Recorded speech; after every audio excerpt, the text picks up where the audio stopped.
그러므로 누구든지 나의 이 말을 듣고 행하는 자는 그 집을 반석 위에 지은 지혜로운 사람 같으니라. 새벽을 깨우는 거룩한 기도자 여러분, 복되는 정으로 여러분을 맞이하며 또한 주의 말씀에 부유함으로 여러분의 기도가 든든하기를 소망합니다. 오늘 야고보서 말씀 1장 19절부터 27절까지의 말씀 봅니다. 야고보서의 말씀에 가장 중요한 핵심 단락으로 우리가 이렇게 구분을 해 보았습니다. 야고보서의 메시지는 하나님의 말씀, 예수 안에서 만났던 구원의 그 복된 관계가 예수 안에 들려지는 그 말씀을 몸소 실천하는 삶으로 이루어져야 합당한 것을 강조하고 있는 메시지를 담고 있습니다. 그래서 21절, 그러므로 모든 더러운 것과 넘치는 악을 내버리고 너희 영혼을 능히 구원할 바 마음에 심어진 말씀을 온유함으로 받으라. 진리의 말씀으로 받아야 하고요.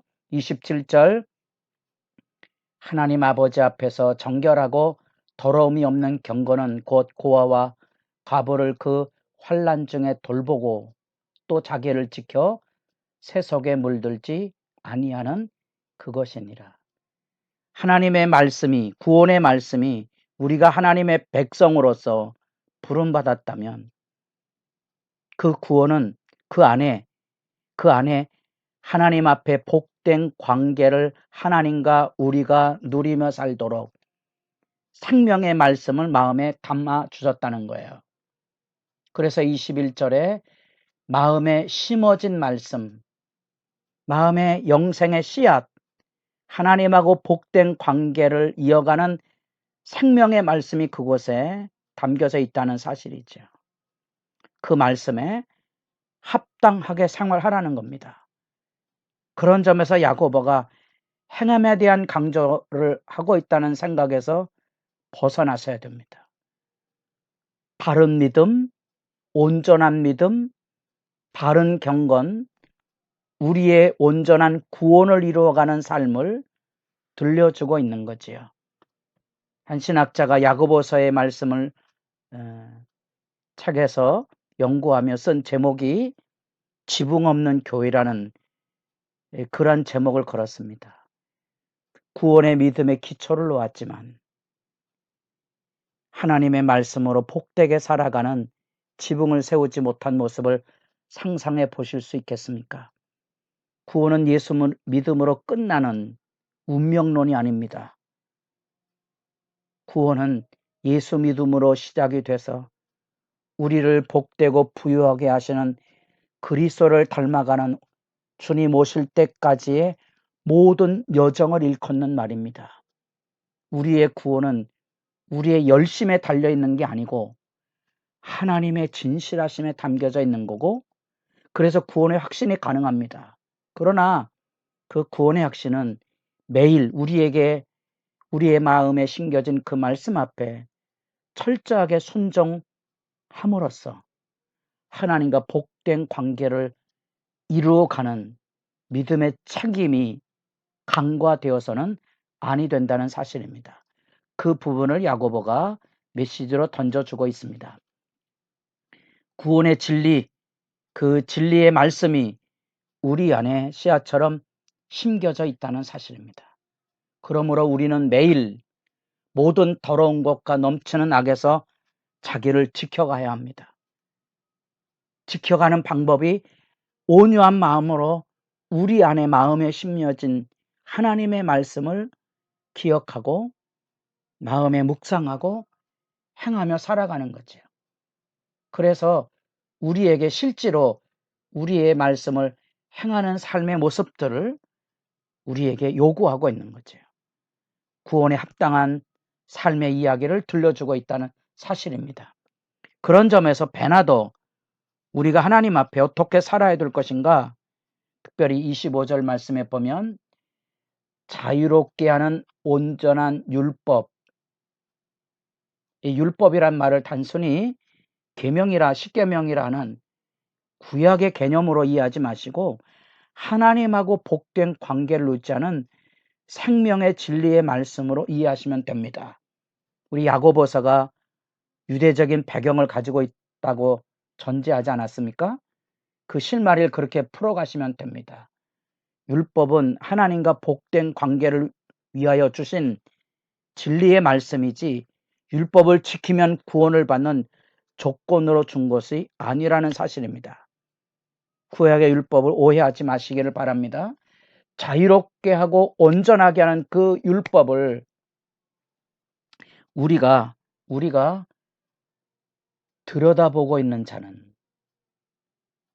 들여다보고 있는 자는 듣고 잊어버리는 자가 아니라는 거예요.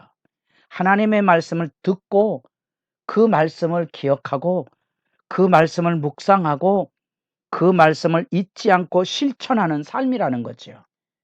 그게 구원에 합당한 삶의 모습 아닙니까?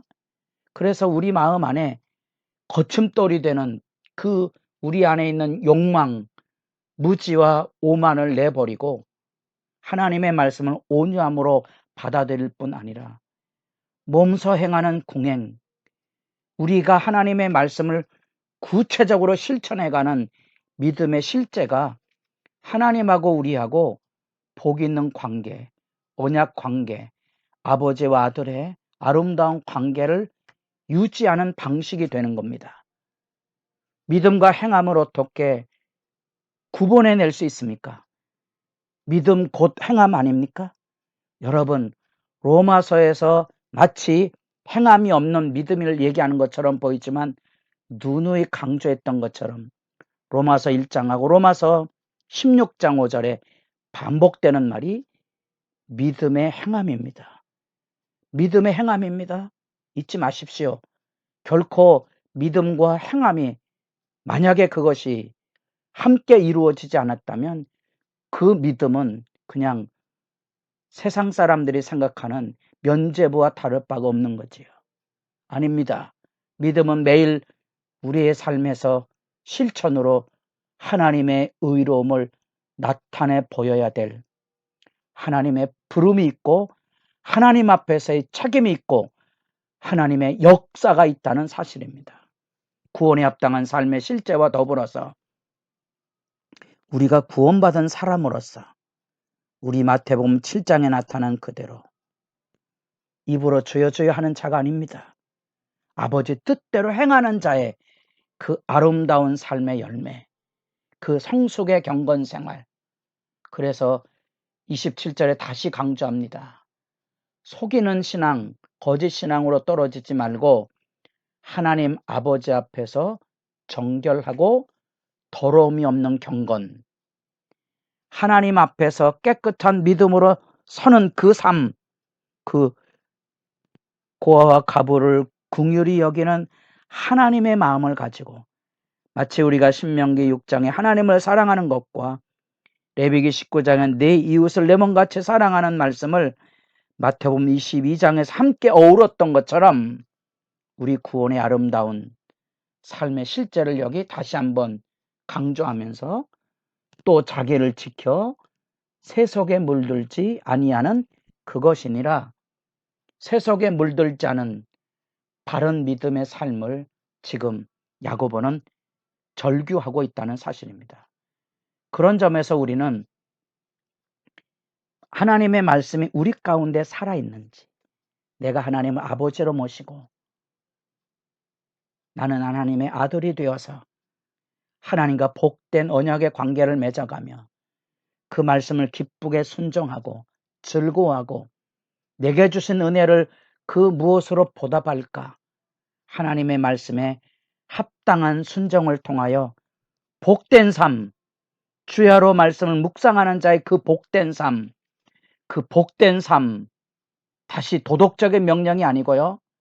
복된 삶의 책무입니다. 하나님을 기뻐하고 즐거워하는 삶. 바로 그렇기 때문에 하나님께서는 이웃을 돌아보게 하는 거죠. 이웃을 돌아보게 하신 것은 나도 복되지만 상하고 찢긴 영혼들을 돌아봄으로써 그들도 하나님의 부유하신 은총으로 끊어 안으시려는 하나님의 구원의 경륜이 있다는 사실입니다.